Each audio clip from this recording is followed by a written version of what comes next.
आपकी स्क्रीन के ऊपर जो है आवरली प्रोडक्शन रिपोर्ट का फॉर्मेट आ चुका है। अब इस फॉर्मेट को हम समझ लेते हैं। तो ये जो हमारा फॉर्मेट है ये आवरली में भी काम करेगा कि घंटे घंटे की, और डेली प्रोडक्शन रिपोर्ट में भी काम करेगा। ठीक है। अच्छा, इसको बनाना किस लिए ज़रूरी है? ज़रूरी सबसे ज़रूरत ये है कि हम चीज़ों को स्टैंडर्डाइज कर दें। प्लस क्या है कि जब फॉर्मेट है ये कहाँ पर लगा होना चाहिए? मशीन के ऊपर ही लगा होना चाहिए कि जो ऑपरेटर है वो इसको खुद भरे। अब बोलेंगे जी ऑपरेटर तो हमारे पढ़े लिखे नहीं हैं, अनपढ़ हैं, नहीं भरना जानते, तो आप उसकी वहीं लोकल लैंग्वेज में बना दो। नंबर लिखना तो आता है, नोट गिनने तो सबको आते हैं, तो इसमें काउंटिंग ही भरनी है। उसने कोई इसमें अंग्रेजी नहीं लिखनी, सिर्फ काउंटिंग ही भरनी है। ठीक है। और अगर फिर भी नहीं हो सकता तो जो आपके यहाँ पर जो लाइन लीडर है या सुपरवाइजर है उसकी जिम्मेवारी लगाओ कि भाई घंटे घंटे राउंड लगाए और इसको डेटा को अपडेट करे। ठीक है। अब फॉर्मेट समझते हैं। तो सबसे पहले यहाँ पर क्या आ गया? मशीन की। ये किस मशीन पे हम बात कर रहे हैं? मान लो ये इंजेक्शन मोल्डिंग मशीन हमारी 1 नंबर है, उसकी प्रोडक्शन रिपोर्ट है। ऑपरेटर का नाम क्या है? ऑपरेटर का नाम है राम सिंह। ठीक है। ओपनिंग काउंट और क्लोजिंग काउंट, जब भी कोई मशीन होती है पीएलसी कंट्रोल्ड, उसके अंदर काउंटर चल रहा होता है कि कितने पीस अभी तक बन चुके हैं। तो एक तो क्या होता है कि काउंटर रीसेट हो जाता है, एक मास्टर काउंटर होता है जिसको कोई नहीं छेड़ सकता, उसके लिए प्रोग्राम में जाके ही एडिट करना होता है, जब भी मास्टर काउंटर को आप छेड़ पाओगे। हर किसी के पास राइट्स नहीं है। ठीक है। जैसे कि आपकी जो गाड़ी होती है या बाइक होती है उसमें 2 तरीके के मीटर होते हैं। एक जो है मेन मीटर चलता है, उसको कोई नहीं छेड़ सकता, किलोमीटर वाला।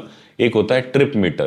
तो ट्रिप क्या क्या है? जैसे आपने यहाँ से जयपुर जाना है तो आपने अपना वो उसको 0 सेट कर लिया और आते जाते देखा कि टोटल कितने किलोमीटर मेरी गाड़ी चली, कितनी एवरेज दी, उस कारण वो काम आता है। ऐसे ही मशीन के अंदर भी एक मास्टर काउंटर होता है और एक जो है डेली बेसिस वाला होता है जिसको रीसेट कर सकते हैं। तो हम यहाँ पे बात कर रहे हैं मास्टर काउंटर की, कि जब हमारा मास्टर काउंटर शुरू हुआ तो उसकी जो रीडिंग थी 15,050 थी। ठीक है। और जब हमने प्रोडक्शन बंद करी, मतलब टोटल डे की प्रोडक्शन जब नोट हो गई, तो वो यहाँ पर क्लोजिंग काउंटर आएगा। ठीक है। तो मान लो ये हमारा निकल के आया 15,950। ठीक।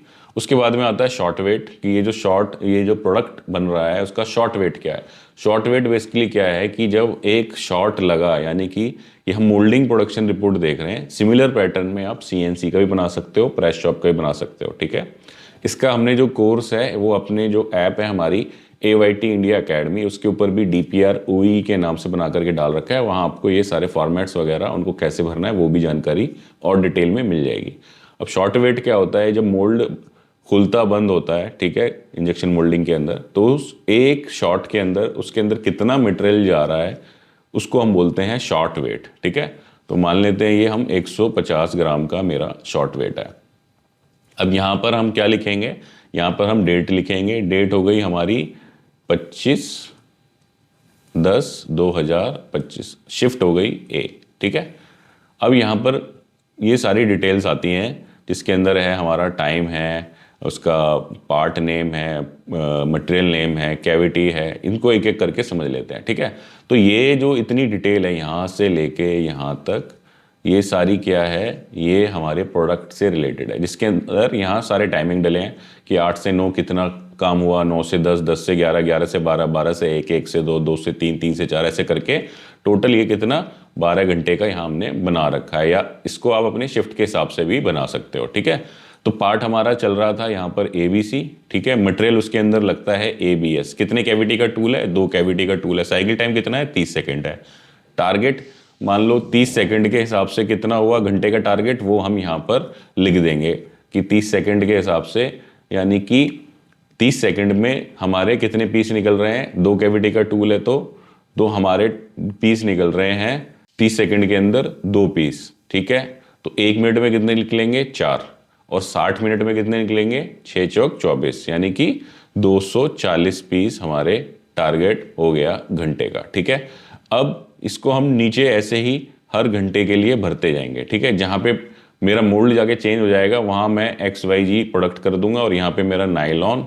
ठीक है। और ये मान लो सिंगल कैविटी का टूल है और इसका भी 30 सेकेंड है, तो इसका टारगेट कितना हो गया?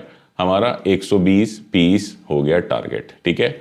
अब इसके अगेंस्ट में एक्चुअल कितना आ रहा है घंटे घंटे का, वो यहाँ नोट करना है। 200 आया, ये 150 आया, ये मेरा पूरा 240 आ गया, ये 220 आ गया, ये 230 आ गया, ठीक है, ये मेरा 200 आया, ठीक है। अब वहाँ कोई रिजेक्शन अगर हुई तो वो यहाँ लिखेंगे कि 2 पीस रिजेक्ट हुए, 3 पीस हुए, 4 पीस हुए। अब वो किस कारण से हुए, तो हमने यहाँ पे कोडिंग कर रखी है ABCDEFIG। इसका क्या मतलब है, यहाँ पर हमने इनके कोड डाले हुए हैं। ए का मतलब है कि शॉर्ट मोल्डिंग का पीस था, डेंट मार्क थे, क्रैक थे। बी से shrinkage, power cut, flash, silver streak, black mark, others, flow mark, weld line. जो अपने इंजेक्शन मोल्डिंग से हैं वो समझ पा रहे होंगे, ठीक है। तो यहाँ पर क्या करना हमको, यहाँ पर हमने सारे यहाँ पर डिफेक्ट्स हमने डिफाइन कर दिए कि अगर शॉर्ट मोल्डिंग के 5 एक पीस है तो ये डाल दिया, दूसरा कोई है तो वो ये एक डाल दिया, तीसरा है तो ये, टोटल कितने हो गए 3। ऐसे ही शॉर्ट मोल्डिंग 2 निकले और ये वाले 2 निकले, ठीक है। तो इससे क्या पता चला हमें, आवरली बेसिस पे जो है हमारी रिजेक्शन भी रिकॉर्ड होती जा रही है। तो किसी घंटे में अगर मेरी रिजेक्शन एकदम से भाग गई, जब मेरा लाइन इंस्पेक्टर वहाँ पर घूम रहा है या प्रोडक्शन सुपरवाइजर मेरा घूम रहा है, तो वो उसने रिपोर्ट को देखा और तुरंत उस पर एक्शन ले सकता है। तो ये क्या हो गया, लाइव आप एक्शन ले सकते हो। ये पर्पज़ है इस आवरली और डेली प्रोडक्शन रिपोर्ट का, ठीक है। उसके बाद में यहाँ पे आ जाता है हमारा आइडियल टाइम या ब्रेक डाउन टाइम, ठीक है। ऐसे ही इसके भी हमने यहाँ पे कोडिंग कर रखी है, ठीक है। आप चाहो तो यहाँ डायरेक्ट लिख सकते हो।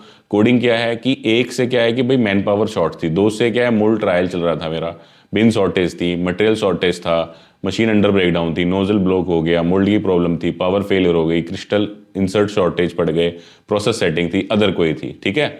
तो यहाँ पर भी मान लो मेरी यहाँ पर 30 मिनट मशीन खड़ी रही, किस वजह से, नो मैन पावर की वजह से। तो यहाँ लिख दोगे आप 30 मिनट नो मैन पावर।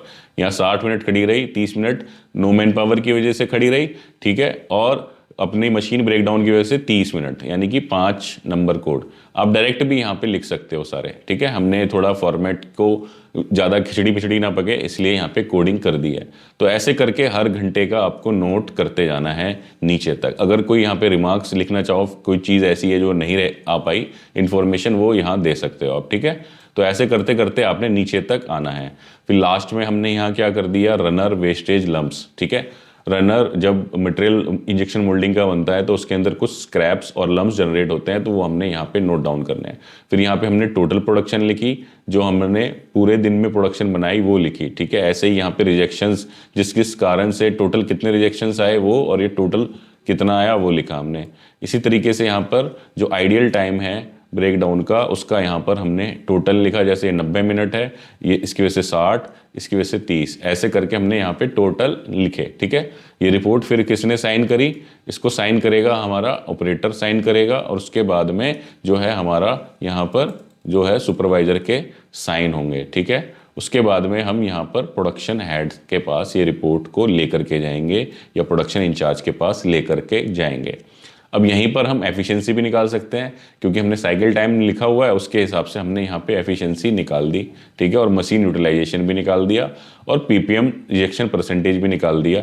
तो एक ही रिपोर्ट के अंदर सारी की सारी डिटेल आ गई, पूरी एक मशीन का पूरा 12 घंटे का हिस्ट्री कार्ड है, रिकॉर्ड है।